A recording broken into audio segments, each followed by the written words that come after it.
ప్రణవ సాహిత్యంలో గణపతి ఆరాధన పేరుతో ఇప్పుడు మనం చేయబోతున్నటువంటి ఈ స్తోత్ర పారాయణాలు మనందరికీ మానసిక క్లేశాలు అరిష్టాలు తొలగించి అష్టైశ్వర్యాలను సిద్ధింపజేసేవి. అంతేగాక ఎవరికైనా వ్యక్తిగతంగా చంద్రుని దోషం ఉన్నట్లయితే ఆ చంద్రుణ్ణి తన అధీనంలో పెట్టుకోగలిగిన శక్తిని తాను కలిగి ఉన్నందున ఆ గణపతి మనందరికీ కూడా ఆ చంద్రుని యొక్క దోషాన్ని పరిహరింపజేస్తాడు ఈ స్తోత్ర పారాయణలతో. అంతేగాక ప్రస్తుతం నూతన జగనామ సంవత్సరానికి రాజై ఉన్నాడు కనుక ఈ సంవత్సరంలో విశేషించి చంద్రుని యొక్క ప్రభావాలు అందరిపైన ఎక్కువగా ఉంటాయి. చంద్రమా మనసో జాతః అని వేదం ప్రమాణం కనుక విశేషించి చంద్రుడు రాజైన సంవత్సరాలలో కూడా చంద్రుని ప్రభావం అధికంగా ఉంటుంది కనుక ఈ చంద్రదోషాన్ని పోగొట్టుకోవటానికై ఈ స్తోత్ర పారాయణలు చేయటం అత్యంత ఫలదాయకం. ఇక్కడున్నటువంటి ప్రతి స్తోత్రాన్ని ప్రతిరోజు 3 మార్లు కనుక చేసినట్లయితే ఆశించిన ఫలము కన్నా ద్విగుణీకృతంగా ఫలితం పొందగలరని, ఇది అనుభవైక వేద్యమని నేను సూచన చేస్తూ ఉన్నాను. ఈ స్తోత్రాలు విద్యార్థులకు విద్యాబుద్ధులు వికసించేటట్లుగా చేసి పరీక్షలలో ఉన్నత ఉత్తీర్ణతను సంపాదించి పెడతాయి. ఇతర పెద్దలందరికీ కూడా కార్యజయాన్ని సంపూర్ణంగా కలిగిస్తాయి. సమస్త విఘ్నాలు తొలగింపజేస్తాయి. కనుక ఈ స్తోత్రాలను పారాయణ చేద్దాం. అథ గణపతి సహస్రనామ స్తోత్రం.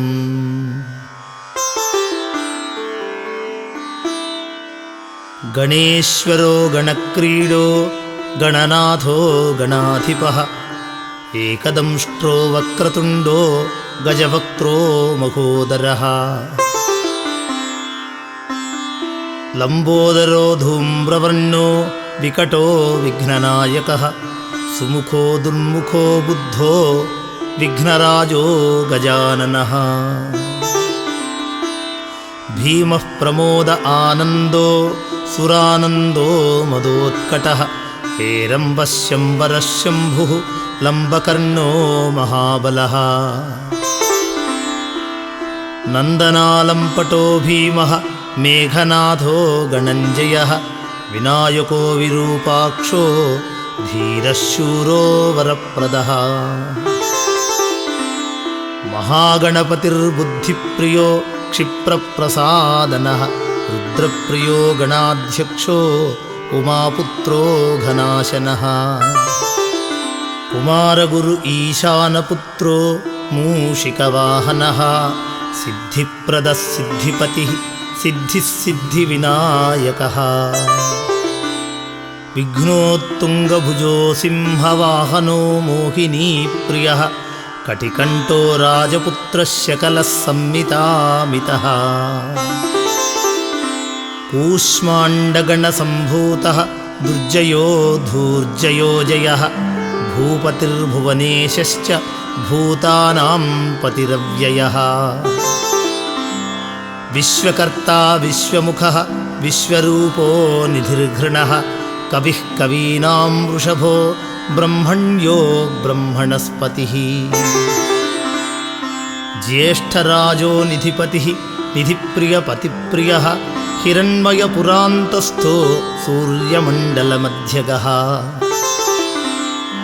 కరాహతిధ్వస్తత సింధుసలిలో పూషదంతభిత్ ఉమాంగకేళికుతుకీ ముక్తిదః కులపాలకః కిరీటీ కుండలీహారీ వనమాలీ మనోమయః వైముఖ్యః తదృశ్యశ్రీః పాదాహత్యాజితక్షితః సద్యోజాతస్వర్ణభుజః మేఖలీ దుర్నిమిత్తహృత్ దుస్వప్నహృత్ప్రహసనో గుణీనాదప్రతిష్ఠితః సురూపః సర్వనేత్రాధివాసో వీరాసనాశ్రయః పీతాంబరః ఖడ్గధరో खण्डेन्दुकृतशेखरः चित्राङ्कश्यामदशनो फालचन्द्रश्चतुर्भुजः योगाधिपोतारकस्थः पुरुषो गजकर्णकः गणाधिराजो विजयस्थिरो गणपतिर्ध्वजी देवदेवस्मरप्राणदीपको वायुकीलकः विपश्चिद्वरदो नादो नादभिन्नबलाहकः वराहवदनो मृत्युञ्जयो व्याघ्राजिनाम्बरः इच्छाशक्तिधरो देवत्राता दैत्यविमर्दनः शम्भुवक्त्रोद्भवः शम्भुकोपघ्नः शम्भुहास्यभूः शम्भुतेजः शिवाशोकहारी गौरी सुखावहः उमाङ्गमलजो गौरी तेजो भूस्वर्धुनी भवः यज्ञकायो महानादो गिरिवर्षशुभाननः सर्वात्मा सर्वदेवात्मा ब्रह्ममूर्ध्ना ककुत्सृतिः ब्रह्माण्डकुम्भचिद्व्योमफालः सत्यशिरोरुहः जगज्जन्मलयोन्मेषनिमेषोऽग्न्यर्कसोमदृक् गिरीन्द्रैकरदो धर्मः धर्मिष्ठो सामबृंहितः ग्रहरदशनो वाणीजिह्वो वासवनासिकः कुलाचलांसः सोमार्कघण्टो रुद्रशिरोधरः नदीनदभुजाः सर्पाङ्गुलिको तारकानखः भूमध्यसंस्थितकरो ब्रह्मविद्यामदोत्कटः व्योमनाभः श्रीहृदयो मेरुपृष्ठोर्णवोदरः कुक्षिस्थयक्षगन्धर्वरक्षः किन्नरमानुषः पृथ्वीकटिसृष्टिलिङ्गशैलो रूदग्रजानुगः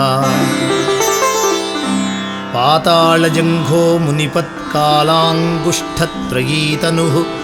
ज्योतिर्मण्डललाङ्गूलः हृदयालाननिश्चलः हृत्पद्मकर्णिकाशायी वियत्केलिसरोरुहः सद्भक्तध्याननिगलो पूजावारिनिवारितः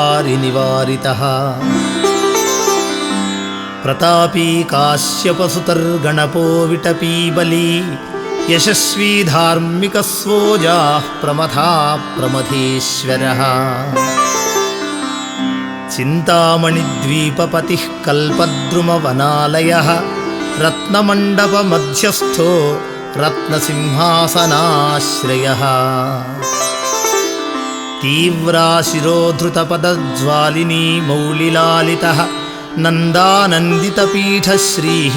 भोगदाभूषितासनः सकामदायिनीपीठः स्फुरदुग्रासनाश्रयः तेजोवती शिरोरत्नः सत्यानित्यवतंसितः सविघ्ननाशिनीपीठः सर्वशक्त्यम्बुजालयः लिपिपद्मासनाधारो वह्निधामत्रयालयः उन्नतप्रपदो गूढगुल्भः संवृतपार्ष्णिकः पीनजङ्घश्लिष्टजानुः स्थूलो रूपोन्नमत्कटिः निम्ननाभिस्थूलकुक्षिः पीनवक्षाः बृहद्भुजः पीनस्कन्धो कम्बुकण्ठो लम्बोष्ठो लम्बनासिकः भग्नवामरदस्तुङ्गदक्षिणदन्तो महाहनुः ह्रस्वनेत्रत्रयः शूर्पकर्णो निबिडमस्तकः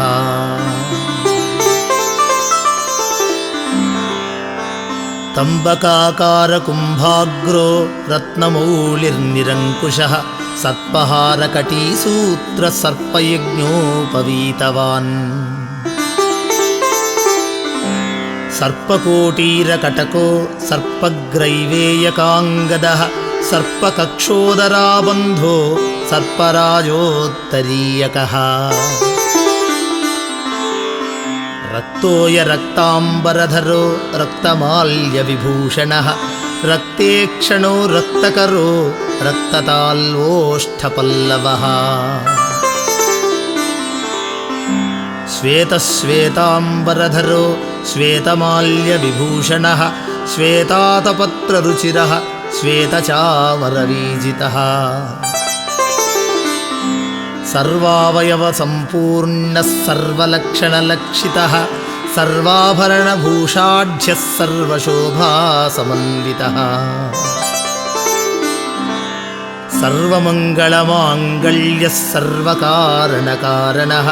सर्वदैककरः शार्ङ्गी बीजपूरगदाधरः इक्षुचापधरः शूली चक्रपाणिः सरोजभृतु पाशीधृतोत्पलशाली मञ्जरीभीत्स्वदन्तभृतु कल्पवल्लीधरो विश्वाभयदैककरो वशी अक्षमालाधरो ज्ञानमुद्रावान्मुद्गरायुधः पूर्णपात्रीकम्बुधरो विधूतारिसमूहकः मातुलुङ्गधरो चूतकलिकाभृत्कुठारवान् पुष्करस्थस्वर्णघटी पूर्णरत्नाभिवर्षकः भारती सुन्दरीनाथः विनायकरतिप्रियः महालक्ष्मी प्रियतमः सिद्धलक्ष्मी मनोहरः रमारमेशपूर्वाङ्गः दक्षिणो मामहेश्वरः महीवराहवामाङ्गरतिकन्दर्पपश्चिमः आमोदमोदजननः सप्रमोदप्रमोदनः समेधितसमृद्धश्रीः बुद्धिसिद्धिप्रवर्तकः दत्तसौमुख्यसुमुखः कान्तिकन्दलिताश्रयः मदनावत्याश्रिताङ्घ्रिः कृतवैमुख्यदुर्मुखः विघ्नसम्पल्लतोपघ्नः सदोन्निद्रमदद्रवः विघ्नकृन्निघ्नचरणोद्राविणी शक्तिसत्कृतः तीव्राप्रसन्ननयनो ज्वालिनी पालनैकदृक् मोहिनी मोहनो भोगदायिनी कान्तिमण्डितः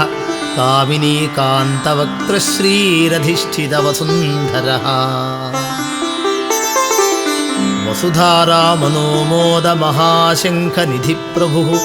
समद्वसुमतीमौलिमहापद्मनिधिप्रभुः सर्वसद्गुरुसंसेव्यः शोचिष्केशहृदाश्रयः ईशानमूर्ध्नदेवेन्द्रशिखः पवननन्दनः उग्रः प्रत्युग्रनयनो दिव्यास्त्राणां प्रयोगवान्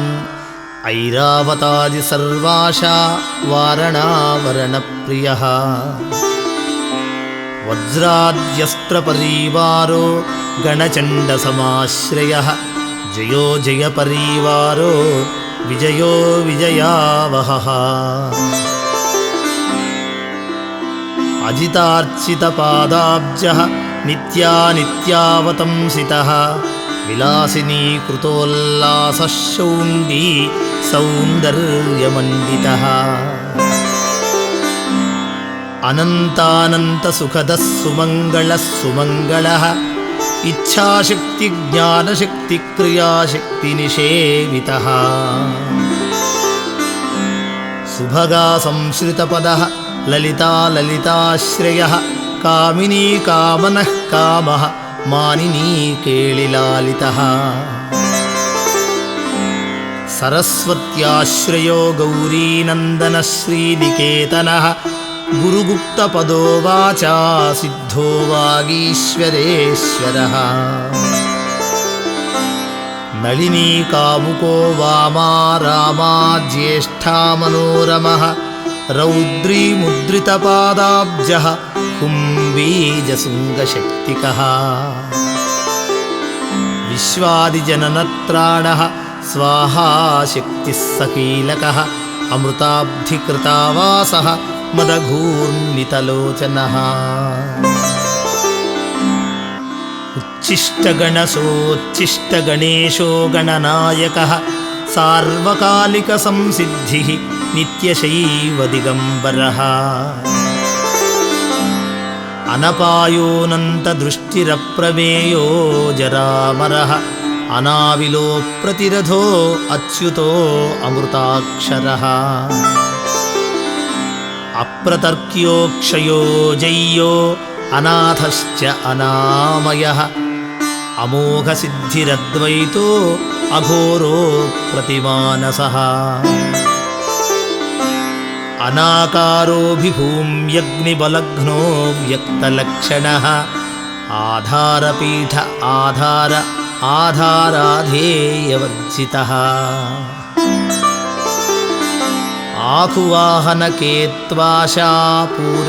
आकुवाहनकेत्वाशापूरकाकुमहारणः इक्षुसागरमध्यस्थः इक्षुभक्षणलालसः इक्षुचापातिरेकश्रीः इक्षुचापनिषेवितः इन्द्रगोपसमानश्री इन्द्रनीलसमद्युतिः इन्दीवरदलश्यामः इन्दुमण्डलनिर्मलः इन्द्रप्रिय इडाभाग इडाधाम्नेन्दिराप्रियः इक्ष्वाकुविघ्नविध्वंसी इति कर्तव्यतेप्सितः ईशानमौलिरीशान ईशानसुत ईशघः ईषणत्रयकल्पान्तः ईहामात्रविवर्जितः उपेन्द्र उडुभृन्मौळि उडेरकबलिप्रियः उन्नतानन उत्तुंग उदारस्त्रिदशाग्रणीः ऊर्जस्वानुज्वलतनुः ऊहापोहदुरासदः ऋग्यदुस्सामसम्भूतिः वृद्धिसिद्धिप्रवर्तकः रुचिचित्तैकसुलभः ऋणत्रयविमोचनः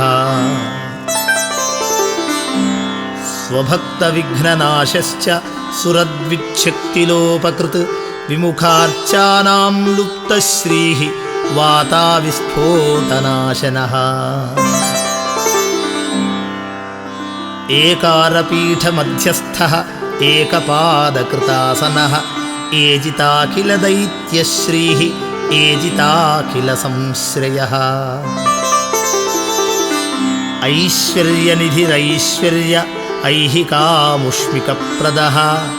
ऐरम्मदसमोन्मेषः ऐरावतनिभाननः ओङ्कारवाच्य ओङ्कार ओजस्वानोषधीपतिः औदार्यनिधिरौद्धत्यधुर्य औन्नत्यविग्रहः सुरनागानामङ्कुशश्च सुरविद्विषमङ्कुशः असमस्तविसर्गान्तपादेषु परिकीर्तितः कमण्डलुधरः कल्पोकपर्दी कलभाननः कर्मसाक्षी कर्मकृता कर्मफलप्रदः कदम्बकोरकाकारो कूष्माण्डगणनायकः कारुण्यदेहः कपिलः कथको कटिसूत्रभृत् खर्वो खड्गप्रियो खड्गी खातान्तस्थोखनिर्मलः खर्वाटशृङ्गनिलयो खट्वाङ्गी खदुरासदः गणाढ्यो गहनो गम्यो गद्यपद्यसुधार्णवः गद्यगानप्रियो गर्जः गीतगीर्वाणपूर्वजः गुह्याचाररतो गुह्यः गुह्यागमनिरूपितः गुहाशयो गुहाब्धिस्थो गुरुगम्यो गुरोर्गुरुः घण्टा घर्झरिकामाली घण्टकुम्भो घटोदरः चण्डश्चण्डीश्वरश्चण्डी चण्डेशश्चण्डविक्रमः चराचरपिता चिन्तामणिचर्वणलालसः ఛందశ్చందోవపుశ్చందదుర్లక్ష్యో ఛందవిగ్రహः జగద్యో నిర్జగత్సాక్షి జగదీశో జగన్మయః జపో జపవరో జప్యో జిహ్వా సింహాసన ప్రభుః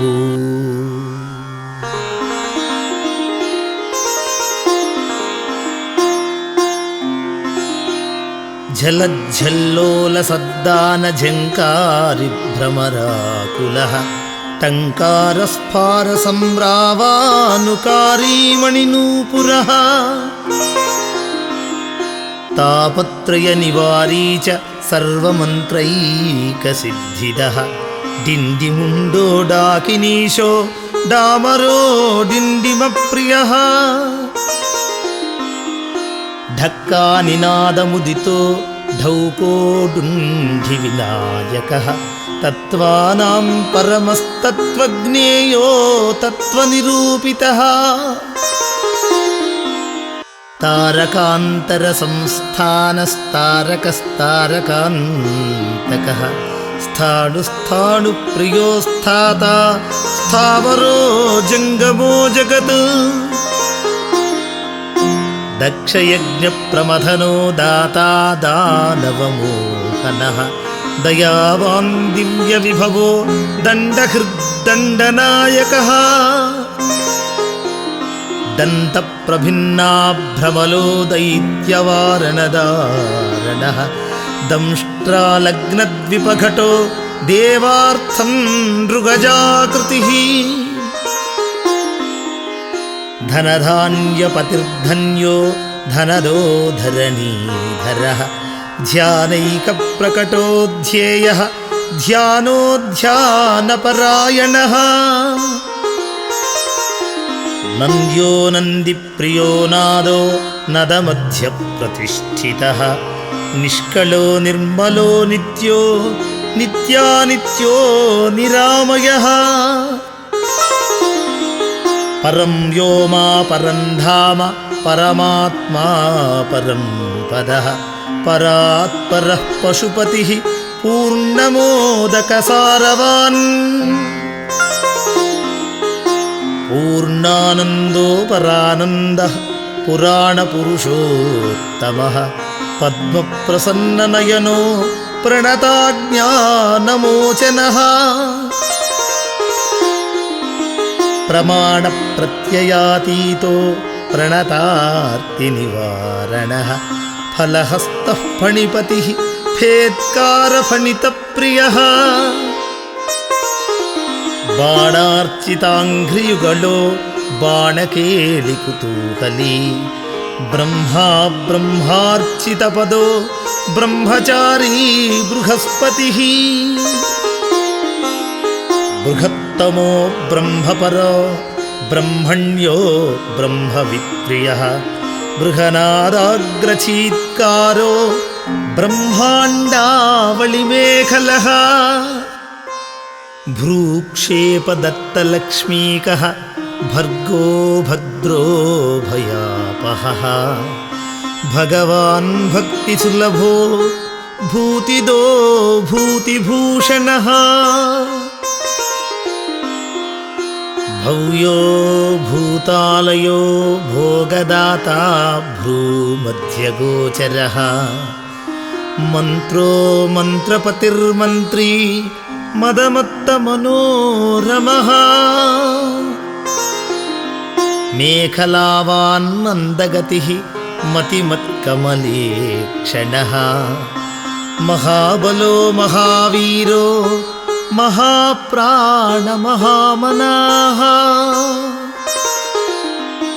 यज्ञो यज्ञपतिर्यज्ञगोप्ता यज्ञफलप्रदः यशस्करो योगगम्यो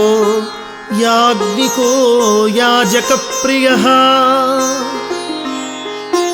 रसो रसप्रियो रस्यो रञ्जको रावणार्चितः रक्षो रक्षाकरो रत्नगर्भो राज्यसुखप्रदः లక్షో లక్షప్రదో లక్ష్యో లయస్థో లడ్డుకప్రియః లాస్యప్రియో లాస్యపదో లాభకృల్లోకవిశ్రుతః వరేణ్యో వహ్నివదనో వంద్యో వేదాంతగోచరః వికర్తా విశ్వతశ్చక్షుః విధాతా విశ్వతోముఖః వామదేవో విశ్వనేతా వజ్రీ వజ్రనివారణః విశ్వబంధన విష్కంభధారో విశ్వామరప్రభుః శబ్దబ్రహ్మశమప్రాప్యో శంభుశక్తిగణేశ్వరः శాస్తాశిఖాగ్రనిలయో శరణ్యో శిఖరీశ్వరः షడ్ఋతుకుసుమస్రగ్వీ షడాధారో షడక్షరः సంసారవైద్యः సర్వజ్ఞో సర్వభేషజభేషజः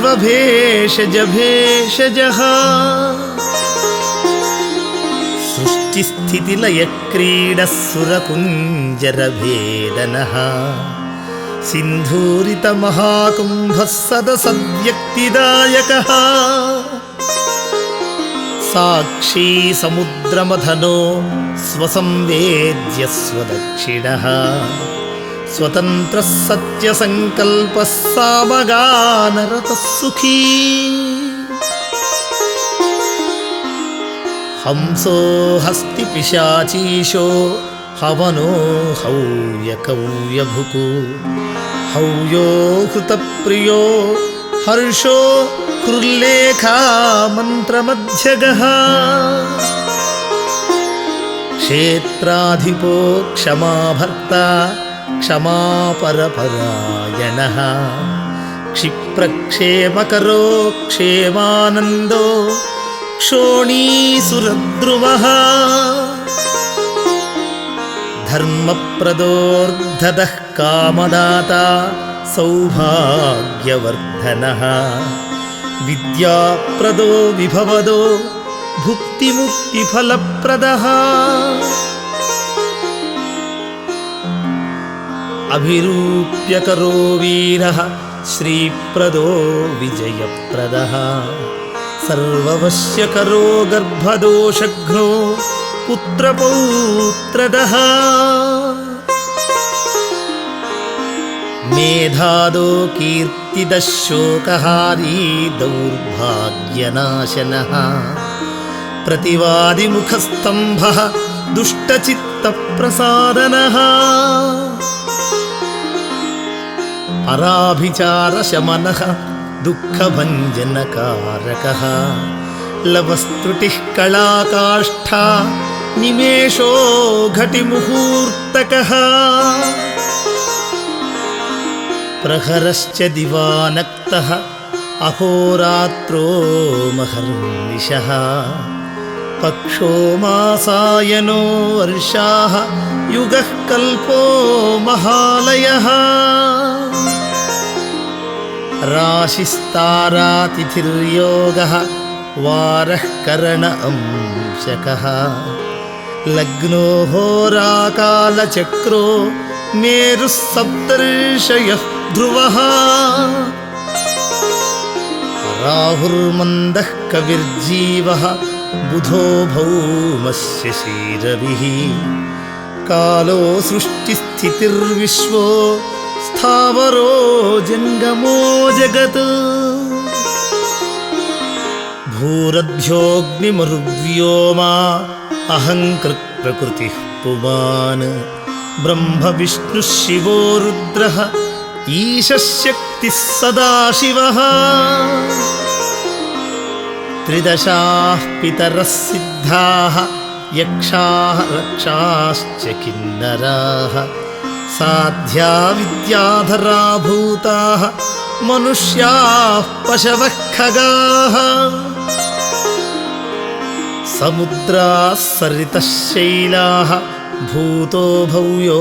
భవోద్భవः సాంఖ్యాపాతంజలో యోగః పురాణశ్చ శృతిస్మృతిః వేదాంగశ్చ సదాచారః మీమాంసా న్యాయవిస్తరః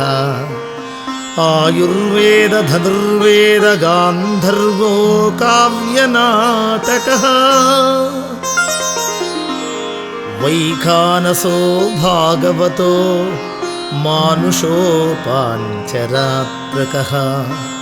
శైవః పాశుపతః కాలముఖో భైరవశాసనః శాక్తో వైనాయకः సౌరో జైనఘోర్హక సంహితః సదసద్వ్యక్తరవ్యక్తः సచేతనరచేతనః బంధో మోక్షः సుఖో భోగः యోగः సత్యరనుర్మహత్ స్వస్తిహుం రూప షడ్రూప ఖడ్గభ్రువో స్వధామయః స్వాహారూప శ్రౌషడ్రూపో వౌషడ్రూపో వషణ్మయః జ్ఞాన విజ్ఞాన ఆనందో బోధః సంవిత్సమో యమః ఏకో ఏకాక్షరో ఏకాక్షరపరాయణః ఏకాగ్రధీరేకవీరో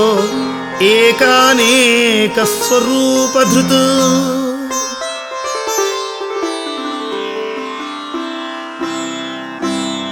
ద్విరూపో ద్విభుజో ద్వ్యక్షో ద్విరదో ద్విపరక్షకః ద్వైమాతుర్ద్వివదనో ద్వంద్వాతీతర్ద్వయాతిగః త్రిధామా శ్రీకరో త్రేతా త్రివర్గఫలదాయకః త్రిగుణాత్మా త్రిలోకాది త్రిశక్తిశస్త్రిలోచనః చతుర్బాహుశ్చతుర్దంతః చతురాత్మా చతుర్ముఖః చతుర్విధోపాయకరో చతుర్విధపతప్రదః చతురానన సంప్రీతః చతుర్వర్ణాశ్రమాశ్రయః చతుర్విధవచో వృత్తి పరివృత్తి ప్రవర్తకః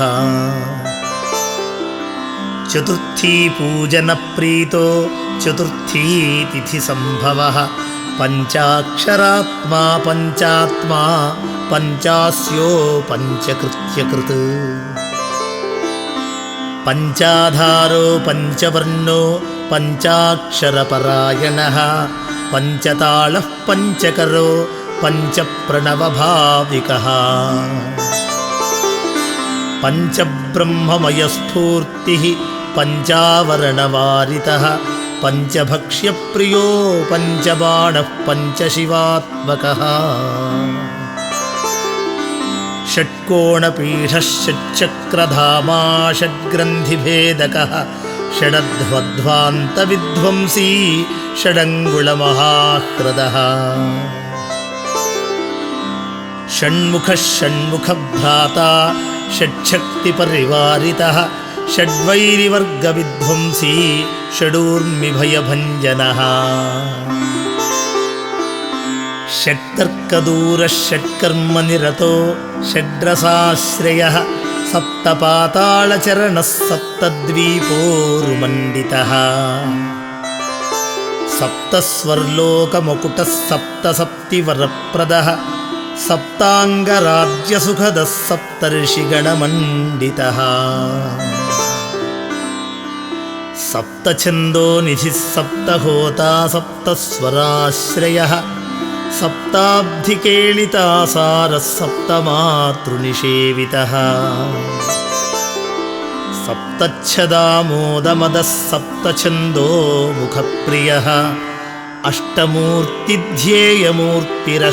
అష్టమూర్తిధ్యేయమూర్తిరష్టప్రకృతికారణः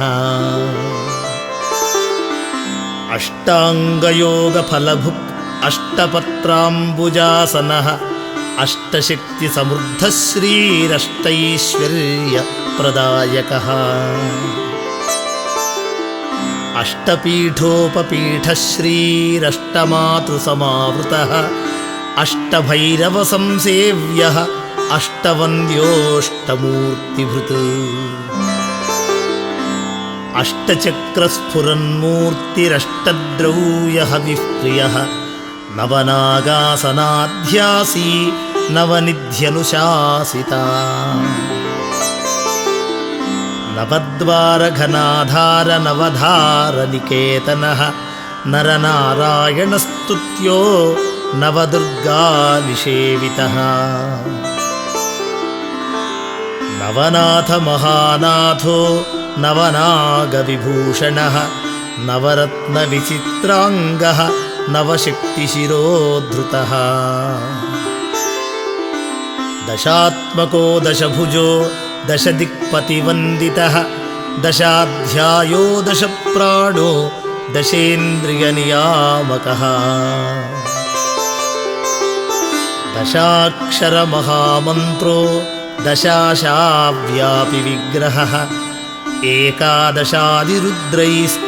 స్తుత ఏకాదశాక్షరः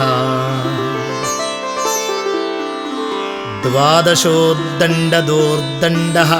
ద్వాదశాంకనికేతనः త్రయోదశభిదా భిన్న విశ్వే దేవాధిదైవతః చతుర్దశేంద్రప్రభవో చతుర్దశమనుప్రభుః చతుర్దశాదివిద్యాఢ్యో చతుర్దశ జగత్ప్రభుః సామపంచదశో పంచదశీ శీతాంశు నిర్మలః షోడశాధారనిలయో షోడశస్వరమాతృకः షోడశాంతపదావాసో షోడశేందుకళాత్మకः సప్తసప్తదశీ సప్తదశ సప్తదశాక్షరः అష్టాదశద్వీపపతిరష్టాదశ పురాణకృత్ అష్టాదశౌషధిస్రష్టా అష్టాదశమవిస్మృతः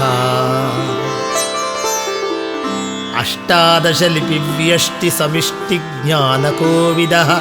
ఏకవింశః పుమాన్ ఏకవింశత్యంగుళిపల్లవः చతుర్వింశతితత్వాత్మా పంచవింశాఖ్యపూరుషः సప్తవింశతితారేషः సప్తవింశతియోగకృత్ ద్వాత్రింశద్భైరవాధీశో చతుస్త్రింశన్మహాహ్రదः షట్త్రింశత్తత్వసంభూతిరష్టత్రింశత్కళాతనుః సమదేకో న పంచాశన్మరుద్వర్గనిరర్గళः పంచాశదక్షరశ్రేణిః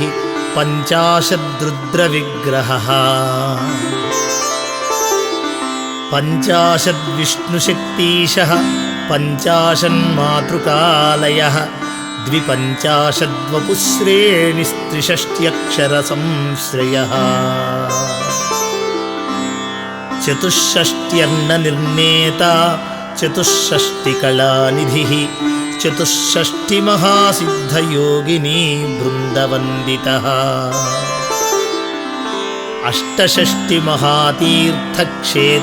అష్టషష్టిమహాతీర్థక్షేత్రభైరవభావనः చతుర్నవతిమంత్రాత్మా షణ్ణవత్యధికప్రభుః శతానందः శతమఖः శతపత్రాయతే క్షణः శతానీకः శతధృతిः శతధారపరాయుధः సహస్రపత్రనిలయः సహస్రఫణిభూషణः సహస్రశీర్షా పురుషः సహస్రాక్షः సహస్రపాత్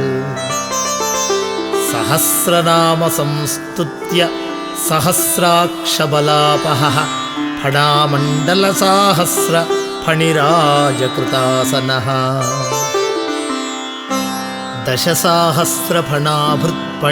దశసాహస్రఫణాభృత్ఫణిరాజకృతాసనः అష్టాశీతిసహస్రౌఘ మహర్షిస్తోత్రయంత్రితः